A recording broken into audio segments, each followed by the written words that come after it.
In this video, I will be addressing a rather long post MrNight48 made about Ragefest. He has a lot of interesting criticisms, and some of them are issues people have been bringing up for a while. I'll do my best to address your points, Mr. Knight, but if I misinterpret anything, I apologize, and I invite you to correct me in the comments. With that said, let's get started. So, the first point that Mr. Knight brings up is that he doesn't see the point of all the different awards in Ragefest, because it seems like I only care about strategist and writer, and everything else is just a participation trophy. And to that I say, you're pretty much on the money there. The key traits that influence my personal opinion of a game are the gameplay, the music, and the story. The last of which depends on the type of game I'm playing. For example, in games like Castlevania, I don't care much if the story is bad or not, so long as it's fun to play and the story doesn't get in the way. In games like Fire Emblem, however, story matters a bit more to me. I wanted to like the conquest route of Fire Emblem Fates, but I was so appalled by the writing that I only played it to completion once. The low replay value doesn't help either, but you get my point. Considering all this, why so many awards? To be honest, I forgot why I added them in the first place, but I don't just add awards on a whim. So I decided to ask contest veteran Ponage Kirby what she thought, and this is what she gave me. So, having a large variety of awards encourages people with different skill sets to enter the contest. For example, if you're good at battle animations, you have a chance to be recognized for it. Since these are valuable skills to have, it makes sense to reward people for them. Now, with that said, there are people who will enter the contest not to win, but to gain easy recognition by aiming for one of the less competitive awards. Considering I want to lower the amount of submissions I get anyway, I think it's worth it to cut down what people can win. Point 2. Mr. Knight says that regardless of what I want personally, Ragefest in practice seems to be a contest of popularity. The most popular submissions get most or nearly all of the awards whether they deserve them or not. This is true. Tale of Part 2 is a prime example of this because it got second place in the Ring Award even though the ring never gets mentioned or anything. Doesn't make any sense. Popular submissions get viewed the most, and that gives them an unfair advantage of exposure. Whether that popularity is earned through merit, such as tactical nonsense, or by entertainment value, such as Asylum of Irony, awards should only go to the submissions that best fit their criteria. I said it in the opinions video, but it bears repeating again here. If there is another contest, I'm going to implement a different system to determine whom the awards go to. So, point number 3. Mr. Knight says that since me and my audience want different things, it is unclear what a creator should aim for in the contest. This is not an issue in the first 3 Ragefests. So, this is the first point that I think is false, actually. But I think it's false in varying degrees. If we look at the Viewer's Choice Award alone for every contest, the only time my audience and I have disagreed was in Ragefest 3.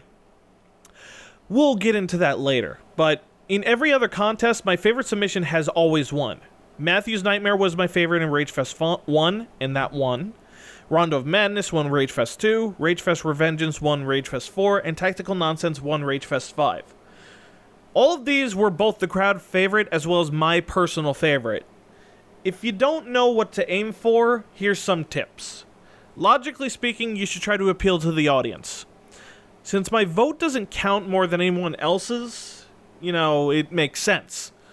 However, my opinion influences the audience.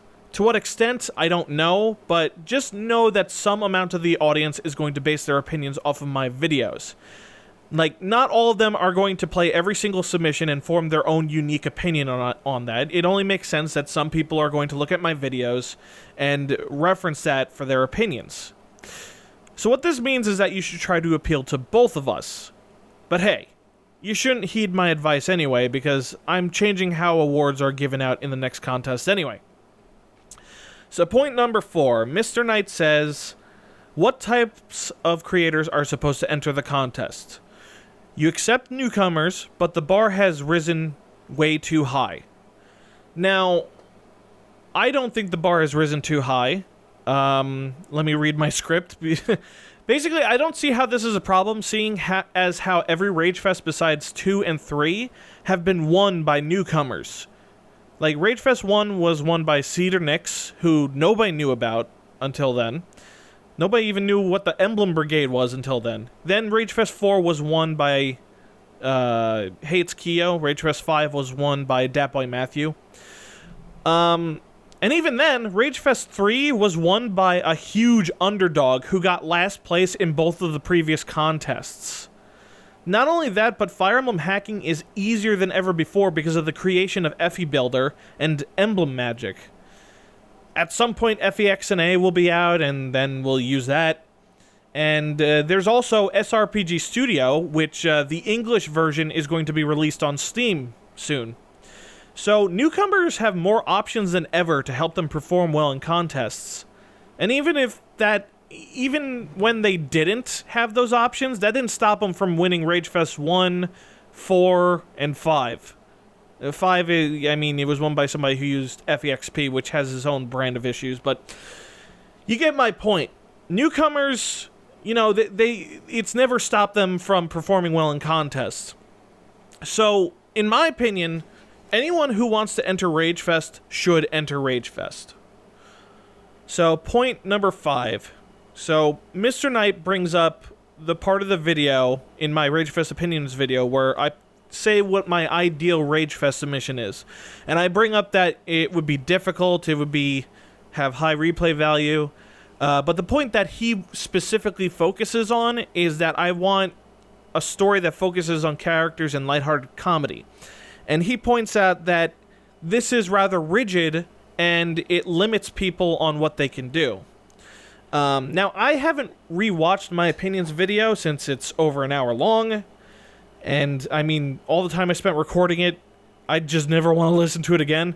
But I don't recall saying that people should write their stories to be lighthearted and character-focused. I remember saying that was my personal ideal submission. Now, from a certain perspective, those two statements might as well be the same. So, let me set the record straight here. I'm not so closed-minded that I can't enjoy something more serious or plot-focused. In fact, when I entered the contest back in Ragefest 3, that's exactly what I did. The Corruption of Roy has to be one of the fucking darkest and edgiest submissions that have ever entered the contest. Fuck. You literally fight and kill the protagonist of FE6 with his own wife. So, even though my personal ideal submission is one way, that doesn't mean that I'm not willing to try, something else. And it definitely doesn't mean that I'm gonna judge your submission just because it's too dark or something. If you have a well-written story, then I'm going to enjoy your story. It doesn't matter if it's lighthearted or if it's character-focused or anything. Just do what works for you. Now, point number 6. So, Mr. Knight says that the name of Ragefest is misleading, because the title suggests I want ruthlessly hard submissions, but in reality, what I want is a well-done 1 to 3 chapter hack. Hoo boy! Mr. Knight, let me tell you something. You're not the only one who feels this way. Mangs brought this up during Asylum of Irony, and a couple people in the Discord chat brought this up as well. A lot of people have noted this thing about Ragefest, and so it's become kind of a joke that, where they say, this is Ragefest, not mildly annoyed fest, So this statement is completely true. Ragefest used to be about the rage, but now it's more of a contest with a focus on difficulty and humor. But there's a good reason why this changed, and it's because of 2 submissions. Mark's Special Day from Ragefest 3, and F***EXE from Ragefest 4. Mark's Special Day is a perfect example of a submission that won due to popularity rather than merit. The only thing it had going for it was that its writing was really funny. The gameplay, on the other hand, was really insufferable. It was intentionally designed to be that way. The thing is that despite the terrible gameplay, this worked in its favor because the frustrating gameplay made me rage so much, and the writing was funny, that it made for a really funny video. And as we established before, there are two ways that submissions become popular. One is that they're good, and the other is that they're entertaining to watch. Mark's Special Day is a perfect example of being entertaining, and so it got really popular, and it won Ragefest 3 even though there were submissions that deserved it better, such as F.exe by Ponage Kirby. In my mind, F.exe won Ragefest 3, but in most people's minds, that's not the case. But anyway, so good old Ponage Kirby looked at Mark's Special Day and was like, so this won the contest. Let's see what it did that made it win. Well, okay, it's extremely frustrating and it's funny. Why don't I pump that up to 11 fucking thousand? And so she created F*exe. This was deliberately designed with the intention of changing Ragefest. She looked at what made Mark's Special Day win the last contest and just fucking pumped it up. There comes a point where a submission is so frustrating that it stops being enjoyable to watch, and my will to play it vanishes. F*exe crossed that line 50 times, I'd say. And I didn't want to see more submissions like it, because really, when you establish that a submission like Mark's Special Day is what wins the contest, you're encouraging other people to follow in its footsteps. Ponage Kirby fucking showed that's exactly what happens. I didn't think this was good for the contest in the long term, because if I don't want to play the submissions because they're too hard, we're not going to get much entertainment out of it, and a lot of people are going to feel unappreciated because they work so hard on these submissions and they're not being played. But on top of that, like, because it's not entertaining to watch, people aren't going to view it, and also it just sets a bad precedent. People are going to look at this and be like, wow, this is what Fire Emblem hacks are? Man, this community sucks, you know? If we have a contest that's based around quality in the design, people will look at this and be like, wow, so this is what you could do with Fire Emblem hacking? That's awesome. I want to try it. So, even with all this history and justifications, it's not enough. Like, I shouldn't have a misleading title for a contest. And that's what this all boils down to, is that you shouldn't mislead people. And that's why I don't think there should be a Ragefest 6. Because I don't want to mislead people. And, you know, that's really it. I don't want to mislead people. So I think that if there is a contest in the future, I'm still not sure, because I kind of want to do other stuff. And there's other contests I want to do, like a minimalist, pure gameplay related contest. If there is a contest in the future, I expect it, like, you should expect it to be a spiritual successor to Ragefest. It's going to carry its philosophy, you know, it's going to have the philosophy of Ragefest 5, essentially. It's going to be about quality, difficulty, and if you choose to write your submission that way, comedy. But because it's not Ragefest, it won't mislead people. It'll be clear what it's about. So I hope this answers all of your question, Mr. Knight. I think you're a very smart guy, and, you know, I'm glad that you spoke your mind, and I hope other people do too. Just don't fucking overwhelm me with your feedback, guys. I'm gonna get upset. My little feelings are gonna get hurt. Okay, I mean, I'm on the internet. I gotta fucking take it like a man. Let's be real here. Just be nice. Anyway. Thank you all for listening.